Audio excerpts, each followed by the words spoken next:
That's the best pre-workout ever. Mortal Kombat and coffee. Mortal Kombat and coffee at the same time. MKC. That's what's happening. Are we on? We're on. We on. Sit. Round 2. What's up? I'm ready. Dude's buzzing. So high! So what did we just do that makes you so crazy? We had one of the best pre-workouts you could ever have. Mortal Kombat 7 rounds and coffee. Murph made coffee. Double shot lattes. Double shot of far out. Ready to go. Ready. So, do your intro. Welcome back to another episode of the Murph Mitise Show. Murph's house, having fun, coffee, Mortal Kombat. We ready to go. I'm ready to chat. What's up? What's up? I'm ready to chat. You ready? Let's go. I'm ready to chat. We just did a chat. This is round 2. It's round 2 of the chat. Already. 45 minutes. We just had a chat. Go see the last episode that we put up. There's another one. I feel like I can already feel the difference between the last one and now. We had quite a week this week, didn't we? We had quite a week this week.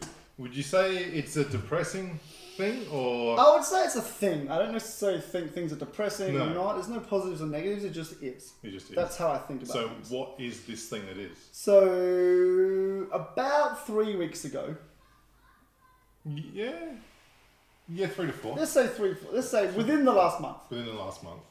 a position for an S&C coach was advertised Not naming names? with Adelaide Thunderbirds. Okay. We're naming I'm naming names. Alright. And it was sent to me like 4 times, and people were like, you'd be perfect for this, you should go for this. No. Likewise. You sent it as well. Likewise. Alright, see, I didn't even know that. Yeah. Alright, so we were sent, collectively we were sent it 10 times, alright, to go see this, go for this position. Now, both of us have jobs, alright, both of us are very well equipped at doing what we do. We are, I like to think so. I like to think so. My clients hope so. I tell the world, whatever, you and I, right, we're good. And so it wasn't a thing that was on my radar No. to apply for. No. Number one, I don't apply for jobs as it is. All right, that sounds really bad. No, not even in that regard. Like I've got my shit running, right? Yeah. I don't need to go do some other shit, right? Yeah. Anyway, so and you're the same, right? You got your own shit on. I don't need to. You just no. going on, right? And so we don't need to apply for jobs. So we had a discussion in the gym about should we apply for the role, joint, collectively, because our time schedules are limited. Yeah. We thought we could offer some experience. We could offer some knowledge. Different view. We could combine our experiences to provide for another elite team, right? And so what we decided to do was completely unconventional, right? I had to sign up for a Seek profile, number one. And I had to sign up because we decided to do it collectively as Josh and Adam. That was our name. First name, Josh and Adam. Last name. Maybe we should have done Murph and Mitise. We should have done Murph and Mitise. We would have a bit of chance. Right? We would have a bit of chance. Anyway, so fast forward. You're here within 2 weeks. We didn't hear within 2 weeks. Then finally got an email the other day saying we were unsuccessful in our application. Full stop. Now, I was a little bit disappointed because I thought we did well enough on the cover letter and our joint resumes that we'd at least get an interview. Well, I would have thought so. I mean, I'm still pretty shocked that we don't get anything. Yeah. Surely, even out of curiosity. Just from our creative nous that we went through with the cover letter and the resume. I mean, are these guys for real? Let's get them in and have a chat. Yeah. Or, this is interesting, let's get them in and have a chat. Yeah. Or, they actually know what they're doing, let's get them in and have a chat. Yeah. But it was nothing. No chat. I'm confused and I just don't get it. I don't see why they wouldn't want to have a chat unless they already had someone in mind. Correct, and that's fine. Which, so I don't even understand why they even do that in the first place. They said they've already someone in mind. But no, they want to find the best person for the role, and that's okay. And you asked me what I thought I wanted to have a chat in this one. You were like, what are your thoughts on what we're going to talk about in this episode? And I was like, we can talk about that, and you discuss it. But I feel like it's our chance to have a sit down and say what we would have done in the role. Oh, this is new. Yeah, right? Okay. You weren't expecting that. You were Okay. expecting like hyped up erratic, right? Yeah. I'm hyped up erratic, but I'm going to talk hard and fast about shit things. about things that matter. Yeah. So, let's pretend the email came through and said, "Hey, Josh and Adam, congratulations, you got the role." How would we have run through it? What would we have done? So we're talking elite netballers, which we've both got no experience in, all right? But you're court sports, and I've got females. Yeah, which, if you want to know more about that, look at the previous podcast. That was lit, that one. So I was like, you know what? Let's not just let this go, because our knowledge and our experience could have come together, and instead of actually going for the role where we would have been paid and had a uniform and whatever, we'll just say, here's how we would run the role if we did it together. Not give specifics, because someone might just watch this and be like, what's we going to do? And like then they want the us. S&C coach, they may be hired. Exactly. Whatever. Like, congratulations to that person. Congratulations. I'm sure you deserve a job. Sure. Absolutely. I'm sure you deserve a job. We're not taking it with you, but I think we should run through like how that would run and what we would have done, because this is like in process right now. What you were saying, us brainstorming what we would have done, because how would we have approached that role? Oh, I feel like we need a whiteboard. I feel like this should all be this is value. a whiteboard, because we could just brain dump everything. You lucked out when you got this house, and this wall is not a whiteboard wall. But we're going to do it just off the fly. Sorry, landlords, I'm about to worry on So we've got the email. It's come through now. It says, "Hey, Josh and Adam, you guys got the role. What would have been our steps?" Well, obviously, first one was go get some beers and celebrate the new position. 100%. First one. 100%. Straight after that would have been, well, obviously we've got to sit down and talk about macro cycles. Yeah, so let's run through that. Run through a macro cycle. No, not run through the macro cycle. We're like, okay, we're sitting down.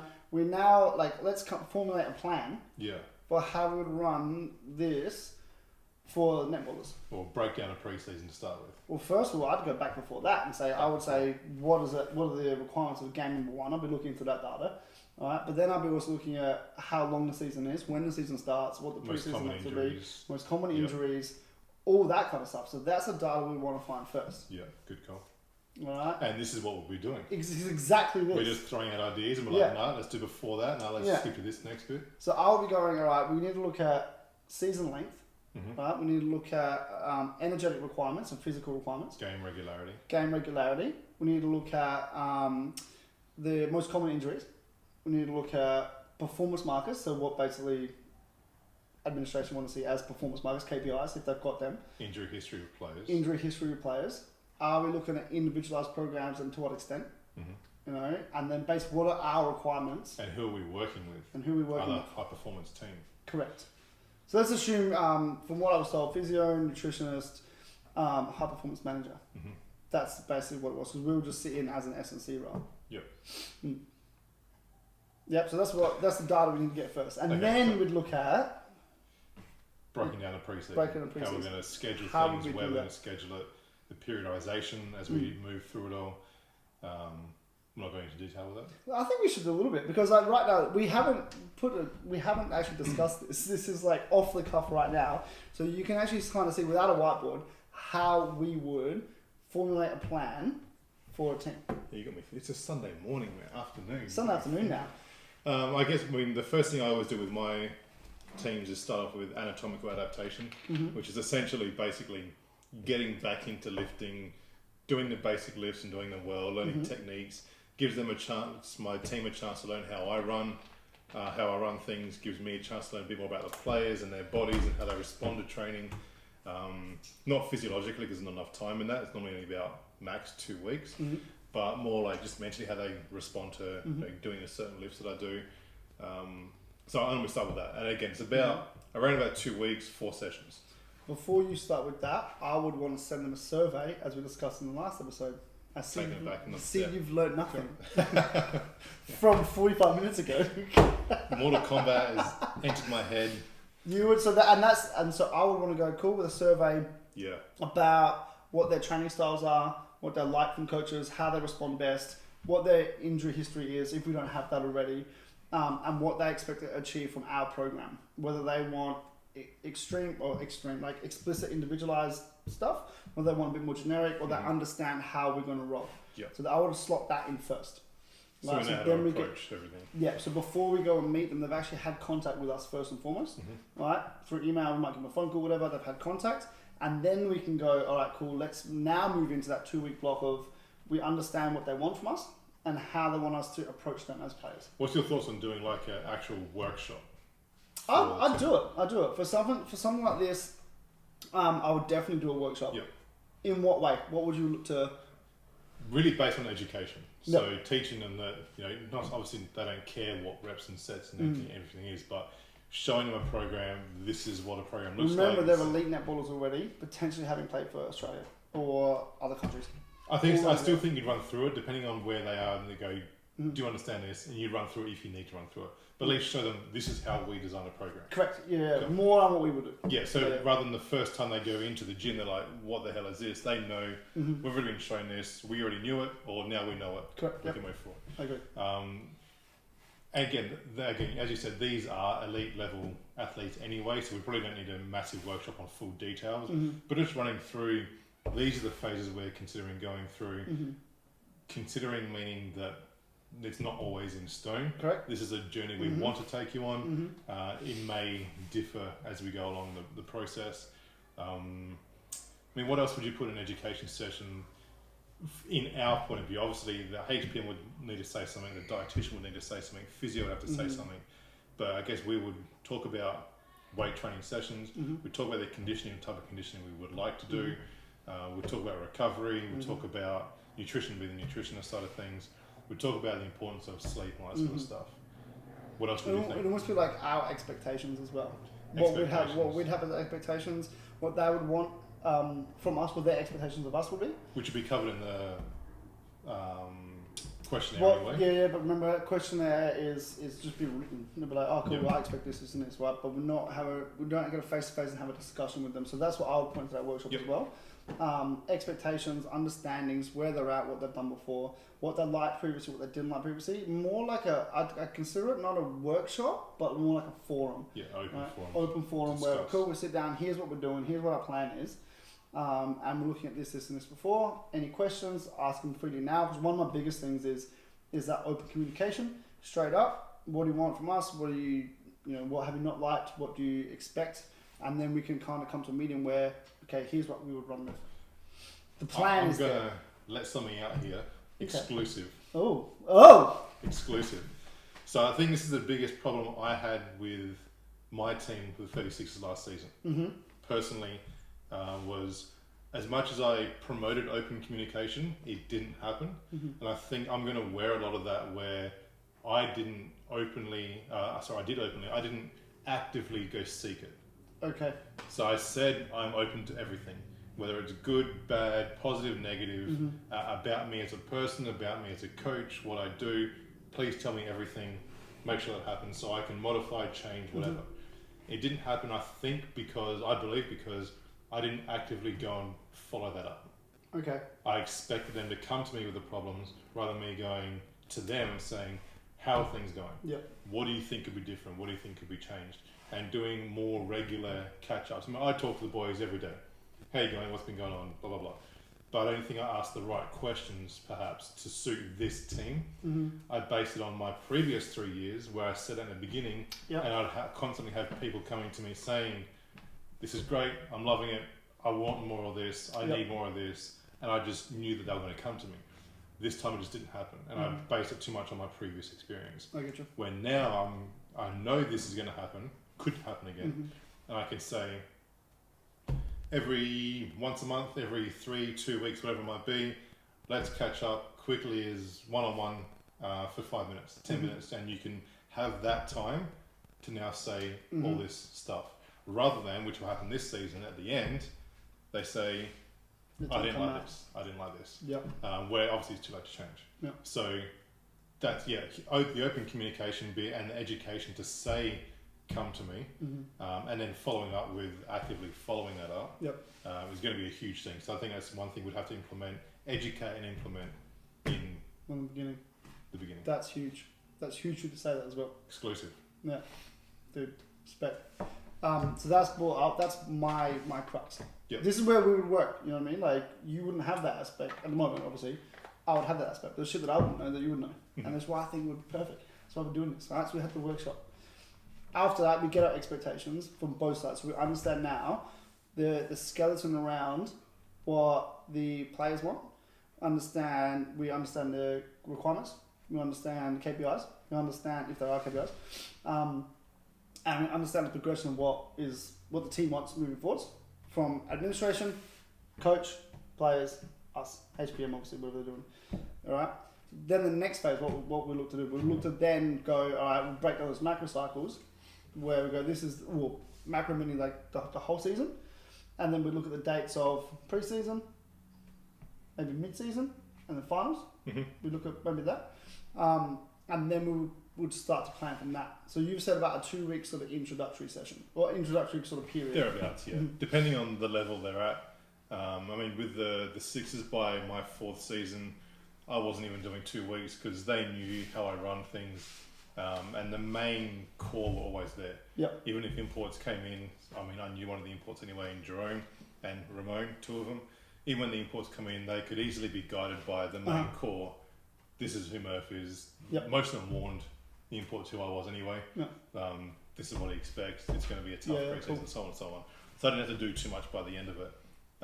But yeah, I think establishing that anatomical adaptation, working through the techniques, working through expectations, like live in a gym, not just talking about it in a workshop, but live in a gym, I think it's an important part. What things in that 2 weeks would you look to cover? Again, the biggest focus would be technique and posture, making sure all those, and I'd cover all the main movements, the primal patterns, bend, push, lunge, twist, gate, squat. What else? You've been out the game too long, man. Yeah, they're all in there. Cover all the primal movements, make sure they're all done correctly, because basically from there you can then build the rest of the programs, and they know that when I bend, I'm going to focus on this, when I push, focus on this, so on and so on. Yep. So cover all those main movements, and then you can easily start to progress from there. I think if you forget the beginning, doesn't matter who you're working with, the very top or the very bottom, if you forget that beginning bit, trying to implement it halfway through a season, it's too late. Oh, this person can't bend it properly. Now they'll teach them how to bend in the middle of a season. It's over and done with. Yeah. You're too late with it all. So even if it is really quick in the beginning, like 2 sessions worth, it's good to attack it straight away. Would you get them all in as a team, or would you have them rolling in as in like, okay, more experienced players coming in now, and then we get the juniors? Because there was a junior program as well that with the Thunderbirds that they work with Sassy on. Yep. So how would you tend to roll that one? I personally don't like doing all experienced or rookies. I like to bring them in together. So, a couple of the experience with a few rookies, with a few imports. I'm not sure if Thunderbirds have imports or not. Yeah, they do. So a mixture of everything. Having said that, I did have all my DPs in their own group, but they had their own coach in development players. Dan as well. Yep. Sorry. So they had their own private coaching. Is a little bit more different in this case. But in the way the Sixers are obviously a smaller group, so we had everyone together in a big gym. It could work. When I had them at your gym, we did do separate. It'd come in 2 different time slots. And that seemed to work pretty well as well. So I guess it's dependent. So I'd push back in that 2-week period, in that initial, I would get the ones who have more experience in, just to see what they're doing. Initially, maybe the first week, where I'd see, okay, you've had training, this is cool, and then I get the rookies in, you've done this, cool, this is, because you need to spend more time with them. True. Less time with them. Alright, so with the less time with them, on the basic stuff, you can sort of progress and adjust and see where they're at. But can't the advanced help the rookies at the same That's time? not their job, not in that 2-week period. That's our job. In that period, as we get I'll into push the back season, a little bit, because it is kind of there, because they would do it in games, in trainings. Yep. But if we're it's looking... not so much their job, I wouldn't say it's their job, but how would I say this? I think it's an expectation of the vets to assist the new guys coming in. Correct. In all aspects. Initially, no. No? No. Okay. No. I would say no, because for that period, I feel we would need to establish where they're at. Alright? Correct, yeah. We're establishing where they're at for us moving forwards, not to train them as a team. Okay, everyone's doing this program all separate, but you've got to push them. No, okay, for that period, I need to know how you move. I need to know what you can and can't do. I need to know what your experience is. And so therefore, if I'm giving more complex movements, or I'm going to go, we've got 10-year veterans in here. They've been doing this stuff for a long time now. how and where can we challenge them? What are their weaknesses? Where do they break down? Yep. Rookies, we're looking at more basic patterning moving forward. So we're trying to get you up to that level. Yep. All right. So I would split them. And I would say, cool, you guys come in, we're going to do this stuff. You guys come in. We might also look to throw in a session where everyone's in together. Yep. All right. But the idea being at that period, especially, we're just trying to work out what you're at or where you're at in the gym. You know, and then we will go as we get into the season, definitely, because you want to minimize time. You know, they have the individual programs they can do, but if we're as a team, for me, teams when they come together is like a bonding session of those. So we do it with the Eagles all the time. You know, where with the Eagles team, we get them in together, right? And we get some people who push super hard, who've been doing it for a long time. Some people just come in for a chat. It doesn't matter. It doesn't matter. They have to do the work, but they are guided by what they're seeing. So in that session, this is how, for you to get to that level, this is how you're going to push. Right? But for that first period, I want to see where you're at. So I know then when we get to that time period where everyone's together, I can say, Murph, push harder. You need to do single leg this and whatever you need to do, add this here. I can say to someone else, actually so-and-so, regress it a little bit. But that's just that communication side of things. And then that person doing that can push the junior to do their thing. Mm-hmm. Josh said do this, Murph said do that, you know, within that session. So the initial period is where, for me, is where I'm looking to build rapport and build the buy-in. You know, so I know, cool, well, these guys know what we're talking about, and these guys actually have our care, and so the experienced ones go, they know what we're talking about, and we're going to get the best from them. These guys, the junior ones, are like, okay, cool, well, they know what they're talking about, and they're going to push us to that level. And then we go, cool, we know where these groups are at. Let's now bring them together. Yep. Later on. Fair. Yeah, that's it. Fair. Yep, and then the next phase, right? So we've done that now. So we've got 2 weeks of that. We know all the expectation on the outside. Put a bit of meat around it, literally, where we go, all right, cool, well, here's the movement patterns, here's where they're at, here's what we need to do. What would the next phase be? How long would you look to do like a next sort of, let's say, I'm assuming, let's say, what's the basketball season? In week, 28 games. 28 games. So maybe netball's around the same. Assume the same. Assume the same. Okay. Right. I honestly don't know, but I'm assuming the same. Sure. 20, 28 games. All right. Over the course of what? 5 months? No, not even. 4 months? 4 months. Okay. So let's assume that. All right. Let's assume a game to 2 games a week for 4 months. Yep. All right. What would you then want to do next? 2 weeks introductory. We know what's going on. How many weeks? Well, I guess it depends on what kind of team the coach wants to build. Mm-hmm. Or wants us to build. A successful one. A successful team. Thunderbirds didn't really win much last year, did they? I don't know. I'm just saying. This is facts. This is facts. So I guess that's why they're looking for a new strength coach. Oh, Perhaps. Fire. Perhaps. Fire. You nasty. Perhaps. that just give you a little bit. That was a bit bitchy, wasn't it? That was a little bit bitchy. Yeah, I mean, I guess what kind of team they want to build. So let's just say fast, powerful, explosive, successful, resilient. We haven't spoken about conditioning side of things yet, but I mean, what would be the next phase of training we go through? Would it be some strength training? I would say so. I would say conditioning. I would say when we get them in the gym, in that period, we're also doing testing. No, obviously before. Yeah, that's the very first. And that's we should put that in there. So it would be for the players. Now we talk about that. Survey, find out what they want from us. We get them in the gym and the testing side of things as well. Then we can look at main 3 tests you do with the players. Yep. Depending on what their energy requirements were, I think you'd. Well, it'd be very much basketball. Well, yeah. All right. So I don't know what basketball testing would be off the top of my head. You're a smart man. Come on with 3. What would be 3? I would do a vertical jump. Right, because I would also probably look to use the vert jump as a measure of fatigue for the season. Mm-hmm. All right. Yep. I'd probably do a vert jump. I would probably do some type of repetitive run assessment, repetitive run test, maybe like a yo-yo or something like that. Yeah. And then I would also do some type of. But is this outside of physio testing as well? Yeah. So just as a strength coach, obviously they might do the Y test and STAR test. Those ones. Okay. I would do, definitely would do, I would do hopping as well. I would do that, almost like the ACL injury prevention one, which is like we're looking at triple hop, zigzag, and then a stability test. Any strength testing? No. No, why? Because I don't need to know what your strength is. Right? I will find that out in that 2-week period. I would rather, if I've only got set time testing, if I had a whole day, fuck yeah, I would do strength testing, whatever. Yeah. But I would want to look at more. Combined, remember the physios do their thing, so we're not doing that stuff. I would want to know how powerful they are. Correct. Initially. I would want to know what their conditioning is, what the level is, where they're at. Definitely. And then I'd also want to know what their stability is, or stability through power, which is the injury risk. I look at that. Or the lateral hop as well. So Lateral hop, yep. the 30-second lateral hop, a single leg, and then explosive triple hop, and then explosive triple zigzag. So netball's not a very vertical sport. There's definitely jumping. Yeah. But in the regards to basketball, would it be the same amount, do you think? No, because you're not getting a run up. So would you... But you still gotta compete. So to put it out there, what about like a broad jump test for power rather than vertical? And we could even modify that and do a single leg broad jump off 2 onto 1. Off 2 onto 1? Yeah, Why? which is very netball based, because they do land on that. They don't land 2 feet too often. Wouldn't the triple hop and the single legs, like that triple hop, the single leg sequence cover that? So triple hop, zigzag, and... That's not part of the physio? You were using that in ours? I would use that in ours. Okay. I would use that in ours.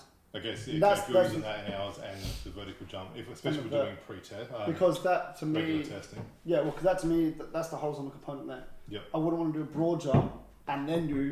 No, do traveling one or the triples. other. Yeah, so that's why I use the vert. The strength thing. See, I was always in the same mindset as yourself with strength, because Mm-hmm. netball isn't a strength game. Same No. as basketball, a bit more than netball.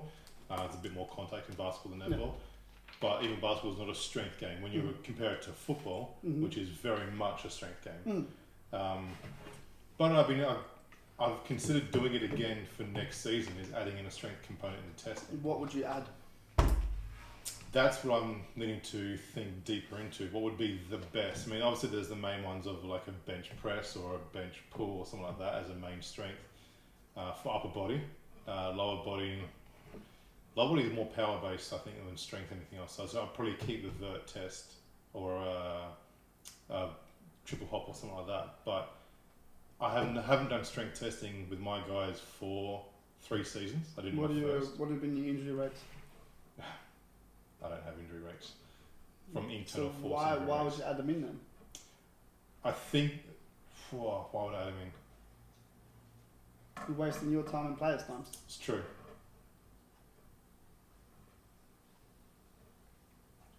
I look back and I wonder if my athletes could have been stronger. Full stop. Why? Making me think. Have to, right? Yeah, it's true. To me, the way I see it, why do you think on that? A bench press and a bench pull.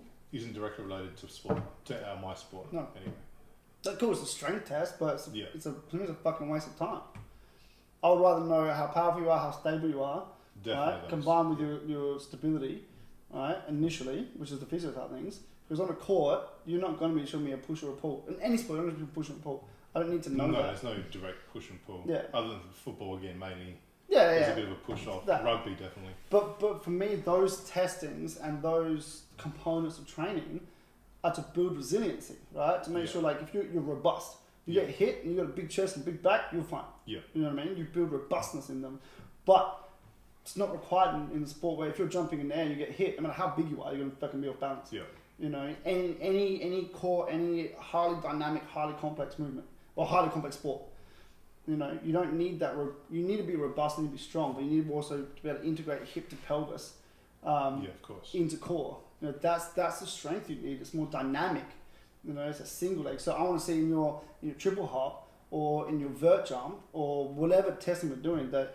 Are you getting valgus? Are you getting some Yeah. Trendelenburg occurring? Are you having some type of instability in the ankle rather than showing me a bench pull or bench push? Oh, I definitely agree with all the other stuff. Like, Mm. 100% I should be in there. I've just recently, and again, it's probably just me being with the Crows now. Yeah. It is a completely different sport. But seeing them, the amount of strength testing they do, I've just considered maybe should I bring it back into my sport, basketball. Mm-hmm. I think a lot of that stuff we've discussed before. The more data you have, the more decisions you can make in the future, Yeah. right? And I understand that. But unfortunately, I feel like the progression of the industry is going more and more and more and more and more data, more science, more data, Yeah. without going why. Yeah. Why? Do we care 3 seasons ago that so and so did this press and this year they're doing this press? Cool, you've shown strength increases, right? But if we're looking at performance markers, strength comes before power, right? You have a base of strength before you can Yep. look at power. So Yep. how's your power gone? You can get stronger, Power but not, gone up. you know what I mean? Yeah. So, and that's why I'm like, that's a waste of time. Cut the strength testing out, non-required, non-essential strength testing, Yep. right, for what the outcome is going to be, where the outcome is going to be dynamic, off-balance sport. Yep. You know, I would look at maybe if we had extra time, like a shoulder stability, wing stability. You know, the only reason I would look at any type of pushing or pulling would be standing with a cable to see mechanics of the shoulder, Yeah. right, and overhead mechanics of the shoulder, because that's what we're going to be getting in the sport. But that to me is still complex dynamic rather than pure strength. Yeah. I don't care how, if I give you 100 kilos and you're trying to do bench press, what happens to your shoulders? You know, that's not what I'm looking at. I'm looking And at generally, the technique isn't great if you're doing 1RMs. Anyway. correct. Yeah. You know, and so I want to see where you're presenting your stability rather than strength per se. So I'll be like, no. Fair. Anyway, keep going. So we've got that. So then we look at, would you do like a 4 or 6, 3? I know you said you do like almost like 2 week or 3 week rotation with your boys in. That's in season. Okay. So after 2 weeks, so we're still in pre-season. We're still in pre-season. Cool. So around 2 weeks of anatomical adaptation. Yep. Then move into strength training. Yep. And I would do probably, depending on how long pre-season is. Again, we don't know this information. Let's say we get 6 weeks. I don't know. There's 6 weeks it's of hard. pre-season. Let's say we get 6 weeks. Well, that's nothing. Yeah. Okay. Let's just say we get that. Let's Okay. say let's say we get people coming from Super Netball seasons already, or internationals who are already fairly conditioned, and they go, "You got 6 weeks." Okay, so I'd bring back the adaptation stuff to 1 week. No. Let's say no. Oh, sorry, 6 weeks after the 2 weeks. Okay, so 8 weeks. Yeah. Okay. 8 weeks. 8 weeks total. Okay, bit Yeah. easier. So I'd do 2 weeks of strength training. Yep. From there, I'd move into. Can we go into that a little bit more actually?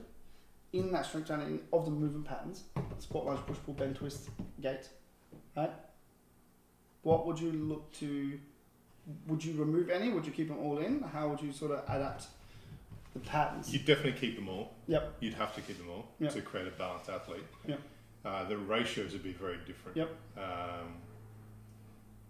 Yeah, definitely the ratios would be different. There'd be, because you got to consider planes here as well, not just the actual movements themselves. And Yep. again, basketball and netball are very similar sports, being court sports. There's a lot of lateral movement, so you have a lot more frontal plane, transverse plane in this compared to the sagittal. And I do a lot of unilateral work. Yep. Whether that's in the first strength phase or another strength phase we add in later on. Yep. Undecided on that one, but you definitely want to add in a lot of unilateral stuff because they're on one Agreed. foot, Agreed. pivoting it and that sort of thing a lot. Is that answering the question? Yeah. Just what patterns would you keep? What would you look to focus on in that phase broadly, and you covered it. Yeah, pretty much that. Yeah. Yeah. And so then the next phase would be Next phase. so 2 weeks of strength in that time period. I'd look at probably bringing in obviously. This is now 4 weeks in, right? We've just completed 4 weeks. Yeah. We're halfway. Correct. So with my boys, I'd bring in hypertrophy. That'd be, but we have a little bit more time. We had 10 weeks this pre-season.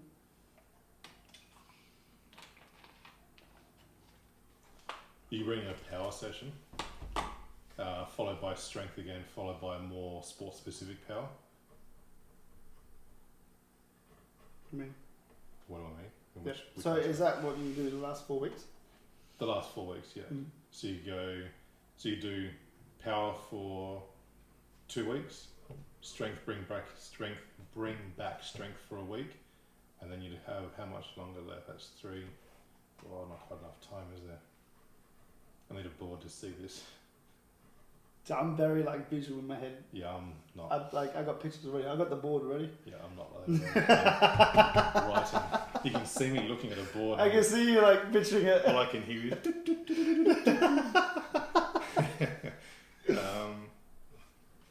Yeah, there probably wouldn't be enough time for hypertrophy in there. No. I wouldn't even worry about it. No? Not at all. No. I wouldn't even look at it. Explain.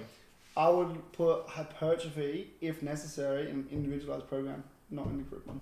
Like an accessory exercise Pretty towards much. ends of Pretty much. programs. I don't feel like it would be necessary for the main group. Junior and dev players, definitely. Development players, I would. Those coming through, if they're not already on some hypertrophy program, if they're, I would say underweight, but underweight's not the word. If they're slight of build and they need to get a little bit more, right? Cool, I'd give them that. But in this, I gave you a short preseason for a reason. In this time period, we need to work out what is most essential. And hypertrophy is a long-term thing that you're going to be looking at 2 to 3 years of development. If we're looking at those junior players, in this period, I would definitely go strength. I tend to progress it more linear, so I would go like strength with a little bit of power, and then more power, a little bit of strength, and then finally power. Okay. It'd be like strength 100%. Then the next week maybe strength to be 75 with 25% power, which I'll put in at the start of the sessions. Where when I say power, I also mean force absorption 100%. Yeah. Force absorption, that would be in the first initial phase anyway, and then get into force production. Yep. When I say power, in this instance, I mean force production. Yep. So 25%, and then we'll go 50-50, and then we'll go like almost like 25-75 the other way. Yep. Right before we go into it, 25% strength, 75% power of their sessions going into the season. And then what I tend to keep it is that thread of almost like 20%, 80% in session. 20% strength, thread flows through all the way through. In season, as a basis. And then I'm going to fluctuate around that depending on games and outputs and injuries and whatever. But there'll be a minimum 20% strength work in every session, and then 80% sort of powerish. And then we will go, cool, we've got these games. And that strength is outside of the individual stuff. You need extra hamstring strength, or you need more eccentrics, or you need this like upper body, whatever it is. That is individual program. But I'll look to keep that thread minimum as we progress, and then we, like I said, we fluctuate around that. We might push up to 40% sometimes, might bring it back down, depending on gameplay loading intensities, volume. Of course, yeah. See, I'm more of an undulation fan. Yeah. I like to go up and down a little bit. I think it helps with the player mentality of it all. Mm-hmm. They like that complete change in something rather than going through the same sort of thing. I know the exercises will change, but we've still got power, we've still got strength. And I know, as you said, you sort of phase one out and bring the next one in gradually. But I've always just followed a bit of an undulation, even if that repeat phase, so round 2 of strength, is only a week long. Mm-hmm. Just that complete change up, I think it worked well. It worked well for my guys anyway. Mm. But we can obviously see. So it's the tail of strength is longer, meaning that if you're like power, you got to do fairly repetitively to maintain it. Yeah. Strength, you can skip it for a week or 2 weeks, and it'll last longer. Yeah. So I understand what you're saying.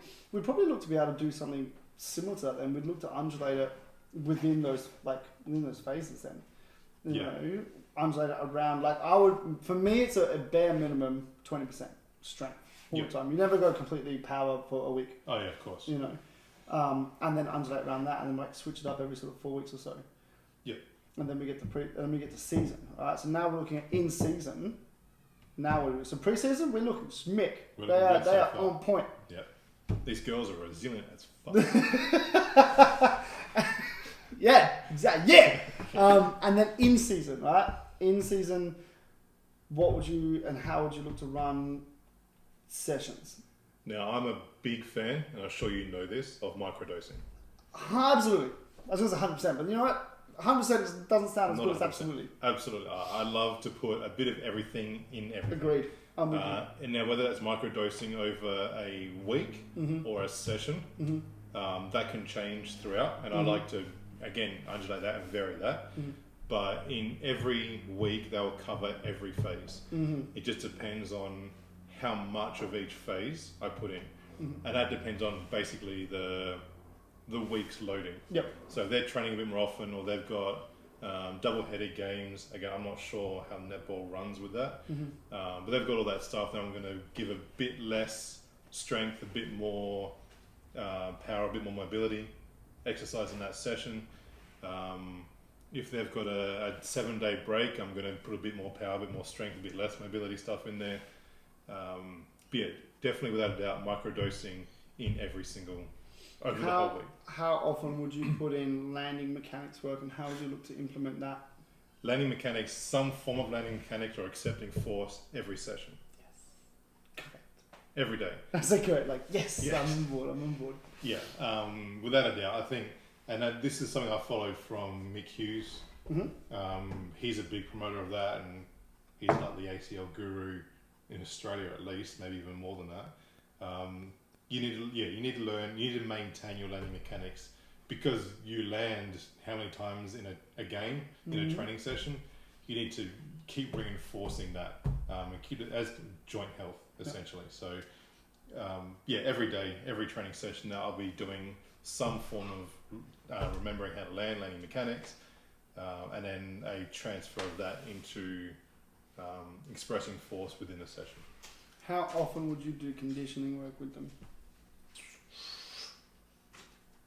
Whoa. Remember, you've got the coach has got their own thing. Yeah. Doing their own thing. How often would you explicitly look to do it? Or we? Sorry, I say we. Yep. I say you. I mean we. Yeah. How often would you look to want to have it into the training phases in season? In season?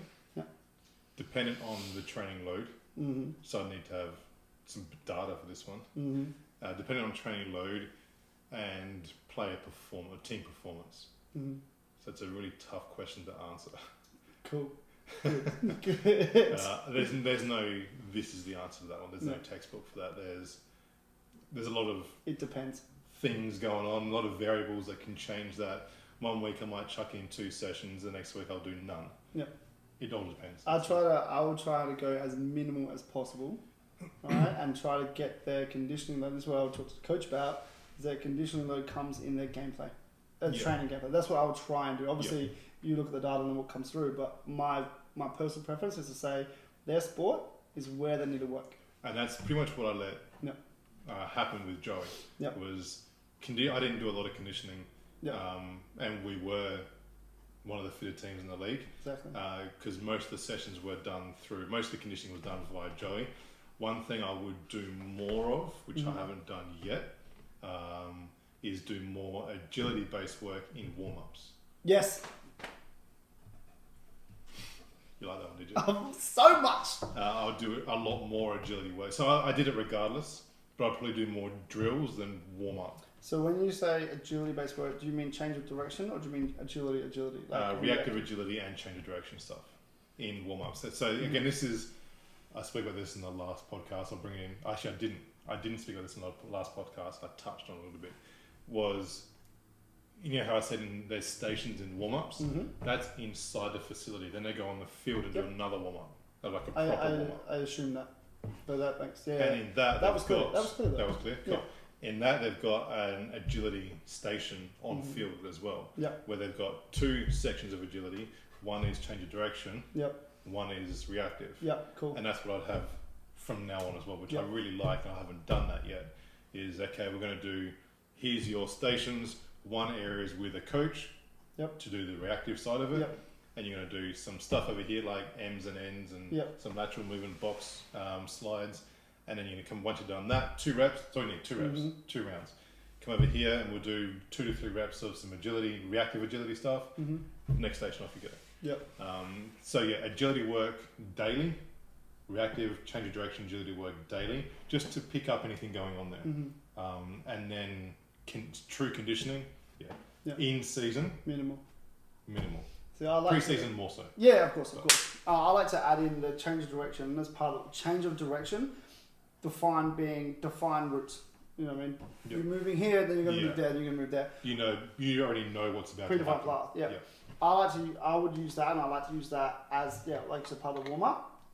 And then what I like to do is their reactive stuff. If they're not going to get a lot in the session that's coming up, if it's more so with my girls on the footy field, if it's a lot more straight line stuff, or it's a lot less reactive work out there, then I'll bring it into the part of the warm up, progress, and then into that. But ideally, I'm imagining with netball, same as basketball, where you're going to get a lot of that reactive stuff on the court anyway. Yeah.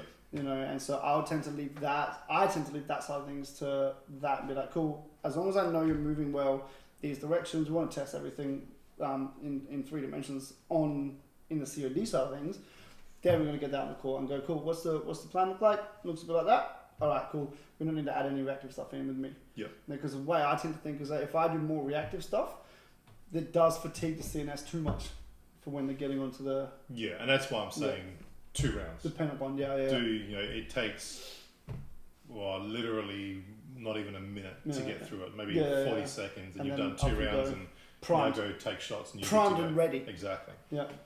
How often would you work on D cells? All the time. Oh, nice. Like all the time. All the time. Every day. I had deceleration work into almost every gym session and almost literally every warm up Why? because it's extremely necessary. Why? Why is it necessary?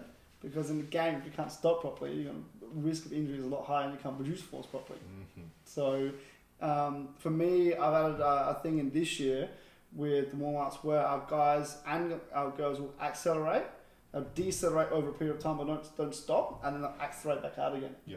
All right. So we're training deceleration, not just stopping dead, because a lot of people train decels where they stop dead, change direction. Very rarely happens in a game. You're always going to be moving. But would you start with that What do you to mean? teach how to decel properly, to stop dead? Oh yeah, stop dead. Yeah. So start with stopping like dead stops, altitude drops, those kind of things. Yeah. So you're stopping, you're able to control your body. Yeah. Right. But now we've progressed to warm up where it's you push off hard, you slow down, and then you accelerate again. Yeah. Right. Because the change of contraction or the contraction type, eccentric to concentric in that phase is still a lot more that people got to get to, or players got to get to learn when they're playing. Yeah. Netball's going to be a lot different because you are going to be, if you are sprinting, decelerate, catch a ball, you get 2 steps, move 1 step, whatever it's going to be, that needs to be a lot tighter. Yeah. But I would still look to train that just for the hamstring contraction type.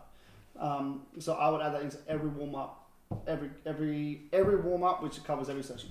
I mean, I know you saw, and I'm sure anyone who watched the Sixers game or the warm-ups would have seen as well, we do a drill, what I call halfway to free throw. Mm-hmm. So they'll take off with a quick sprint. We progress this in intensity. Mm-hmm. But we finish off with a 100% sprint from the baseline to the halfway line, which is your accel to decel. Mm-hmm. Don't stop. You got to plant your foot, turn, push back off to a quick sprint to the free throw line, which is your second decel, and then walk the finish. Yep. Then we do that through 50s, 75s, and 100s, 2 Yep. of each. Yep. Or depending on game day, I'll do a bit less, but training day we do 2 of each. So that's exactly what you're saying. Yeah. We don't do any dead stops. No. It's accelerate to decelerate to turn to accelerate to decelerate to stop. Correct. And when the Yeah, finish. I've started adding in a lot of lateral work as well now. Once I progress once I can get to a point where they can accelerate and decelerate straight line, and like turn and then push Yeah. back, I've added in now where we'll go up with the boys in particular. We push up, we slow down. I say stop, microsecond laterally. Right, so like a lateral shuffle, still facing forwards, and then push off on a 45. So it's almost like a triangle. Yeah. They accelerate, they go laterally, they turn, they push around the cone, and then they push through. Yeah. Right, because we're looking at all these different multi-plank movement. But I'll do that in a lot more tighter space. Yeah. And at that time is when we're looking at ankle, knee, hip function, Yeah. and ankle, knee, hip body mass. Where's everything going? Central mass. Right, every session. Yep. Yep. What else would it be? Warm-ups, that'd be done. We've covered that. Done the warm-ups. What else are we going to talk about? I mean, that's Recovery. recovery or testing throughout the season. I think that's kind of covered in what we would do. Done We do that. the same test and just see where people are progressing at. I'd probably use like I said, the vert jump or in the counter movement jumps as fatigue levels, but depending on Well, what the modify loading is. yo-yo to look at that, or I suppose that. To put it in there, if we're doing the vert test, Yeah. that's really enough there. Yeah.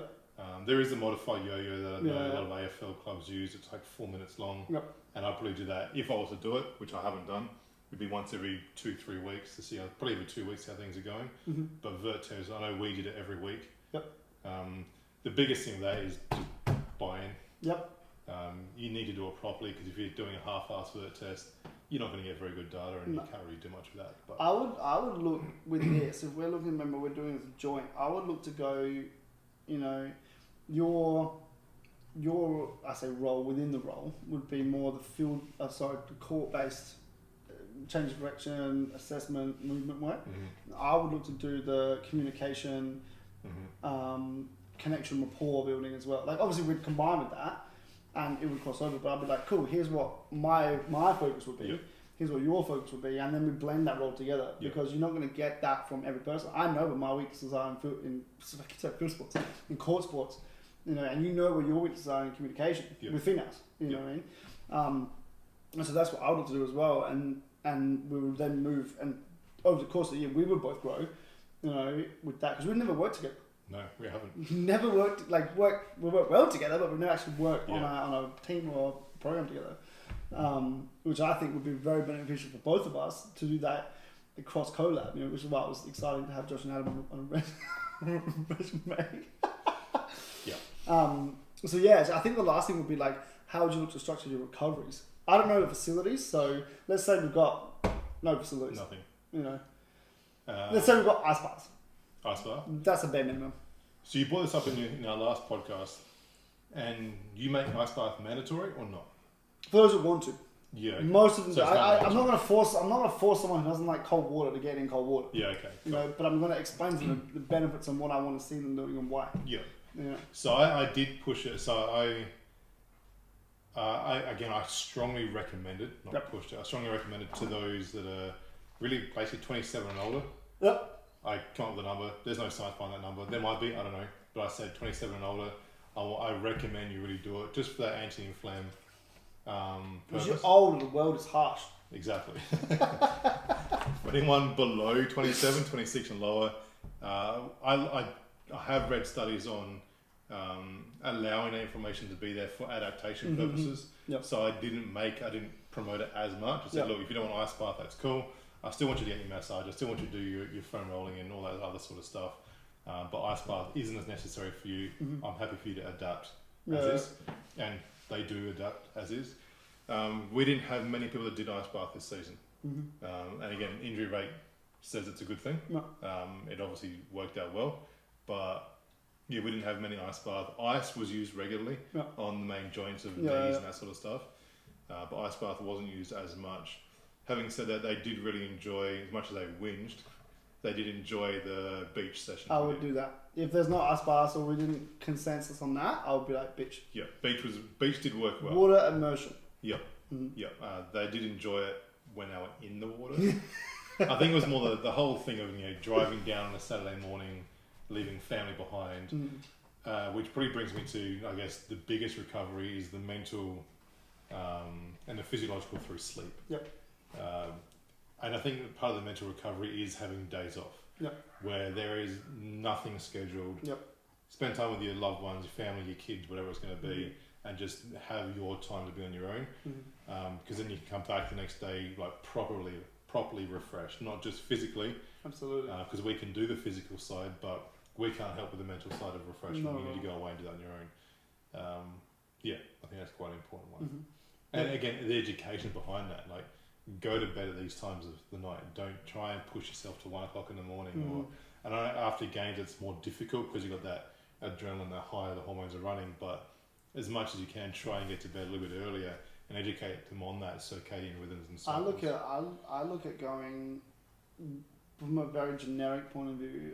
I tend to say to them, all right, cool. Try and get this many hours of sleep. Yep. First. If you're going to bed at 1, that's fine. Sleep till 9. Yep. Rather than trying to get to bed a bit earlier, because it doesn't. I feel it can become more of a stressor. Remember though, my boys were in the gym at 9 o'clock. Yeah, right. Yeah, so I'll be saying, recommend it, but smelling food. Yeah, we didn't get I would recommend. Yeah. Recommend that. I look at let's get quantity. Yeah. And then work on quality. Quality afterwards. Rather than trying to be like, all right, well, we need to be in bed by 10 because we're going to be at the gym at 9. Well, how do we adapt that for best recovery? Yeah. And that's what I'll look at. But it depends. I suppose that also depends on the players you've got. Yeah. Some of the players are like, I'm in bed for 12 hours a night. And I'm like, don't you ever work? That was Jack. Oh, really? Yeah, I think Jack does a minimum of 9, but he would sleep 11 to 12. Fair. That's then you got Drim. Yep. He's on his gaming all night. Yep. He didn't sleep so much. Professional gamer. Though. He's a great gamer, so he's got that going for him too. I challenged him to Mortal Kombat though. We killed that. Utterly destroy you. Yeah. just saying. Sticking off with you there, Drim. Yeah, I think very much depend on the players, how they like. Because again, you can't force someone to do anything. You got to adapt and be on their side of this as well. So I think that that's what we would have done. That's our interview. That's a quick version. That's a quick version of our interview. This would have taken half a day to actually nut this out properly. Yeah. But like, if I was listening to us talk, then I think I would have given us a job. At least an interview. At least an interview. New suits and everything. I would have probably wouldn't have bought a new suit. I would have wanted to. I actually thought of this. I would have wanted to go in one of the joint suits just for shit, sort of recognize what we're like. Like, we're fun. We're gonna get your results, right? But we're fun. And we're working the like joint a suits. very professional report done up, all perfect, Proper. in like double suit. Yeah, like a double suit, like joined together, like we're Josh and Adam. Yep. You know, and then obviously they wouldn't hire us because fucking hilarious. And I'd be sick with that. So that's how we program that. You know what we should do? Any teams want to work with us, hit us up. We'll see if we can make something happen. If anyone wants these two coaches working together as a collab for your team, What's up? Even a workshop. Start with a workshop. Don't like it? We won't rock up in a joint suit, promise. even an interview. Even an interview. You want to interview us? Whatever. If you want to talk to us more in depth, privately, and know exactly what we're about, Together. Murph and Mitise. Murph and Mitise. It's a thing. Yeah. Tune into the next one. Bam. Later.